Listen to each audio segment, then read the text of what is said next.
Hey, I don't want to waste your time. I just quickly want to introduce myself. I'm Fellipe the Barber and welcome to my channel where I teach you my approach to barbering. If you feel like you got a lot of value out of this video, consider subscribing and follow me on Instagram and TikTok at Fellipe.thebarber. Without further ado, let's get to the haircut.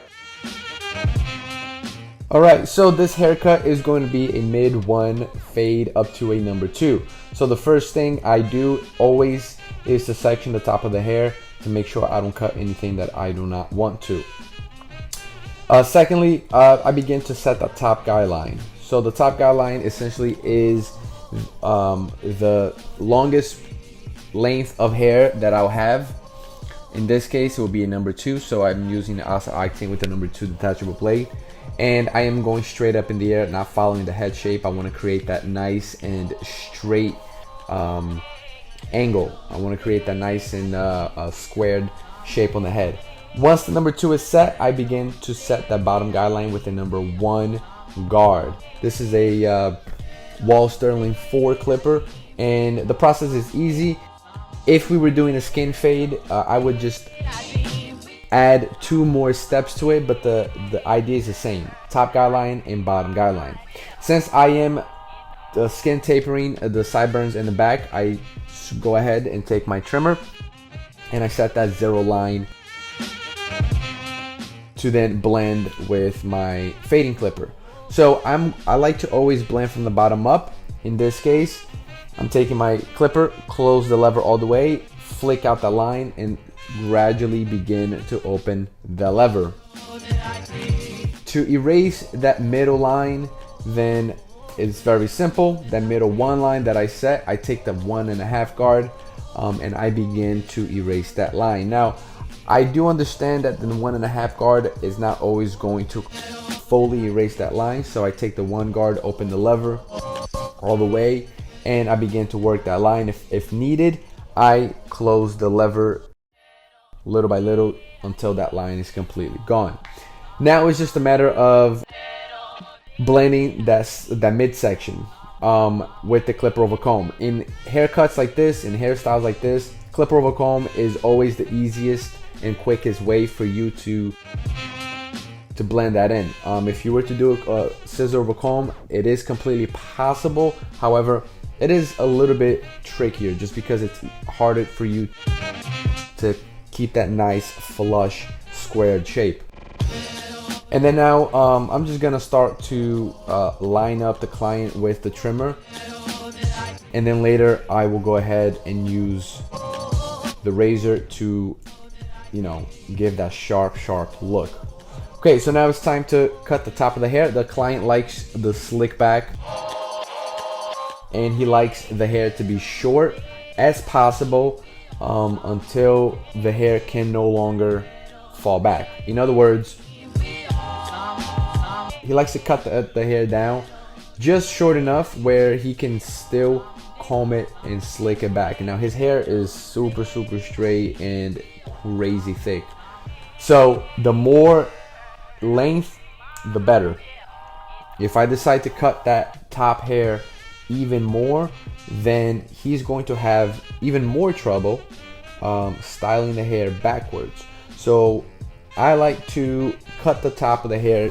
Typically, I begin from the front, working my way to the back, taking those sections about 1 inch, and then I go from side to side. Hey, if you're struggling with your fade, if you're taking too long, not consistent, and can't repeat the same fade over and over again, it's probably because you don't have a system. I'm not here to sell you. I'm simply going to present the opportunity to you to learn my 3-step fade system through a course I've put together. So click on the link in the description below to find out more. Now this is a good way. I like to part the hair in the middle, and I like to start to blend from the back to the fringe area. So what you want to accomplish here is to have a gradual. The fringe area should be longer and gradually get shorter towards the back of the head, so that when you comb everything back, you have that nice, beautiful, just hair like flowing back.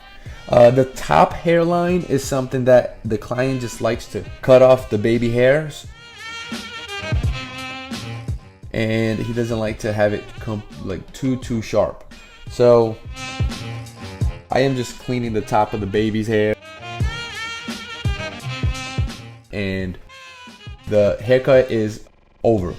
At this point, I'm gonna begin to trim the beard and do a shave. So I am taking a half all around the beard. I'm gonna blend it in, right? So I did a skin taper on the sideburns, and I'm just gonna blend that into the half. And then I will take my trimmer to then set a outline. I'm setting here an outline of exactly how I want that lineup to look like, so that when I come with my razor, things are already drawn out, and I don't have to freehand everything. So this is the process that I do pretty much almost all the time. As you see here, I'm using the corners of the trimmer to make sure that I get in those tight spots.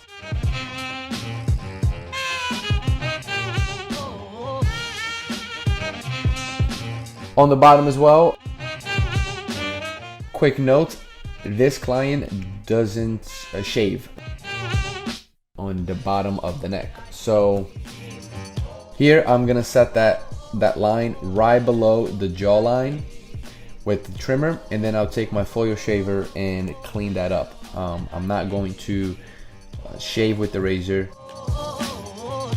just because it's a preference of the client.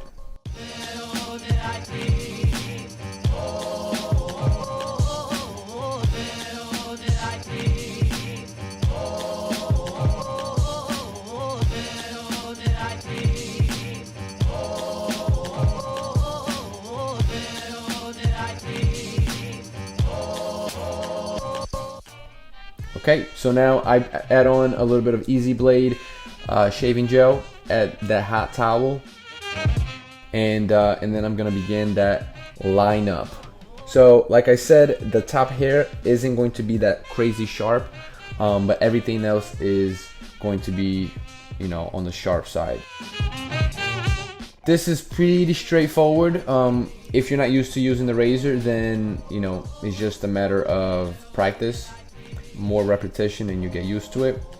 But it's important to know that in detailed lineups like this, you will have to use the corners of the blade in order to get into some tight spots. So keep that in mind and just keep practicing. But this is pretty straightforward. Again, I am following that same shape that I set with the trimmer at first, and then I'm just gonna make sure that everything is, you know, completely shaving down as close as possible.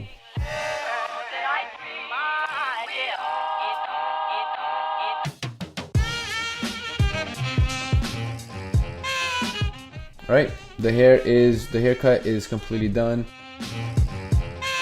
and the beard as well. Actually, I just sprayed some water, combed the hair back the way the client likes, and this is the final result with no enhancements at all. And yep, hope you guys enjoyed it. See you on the next one.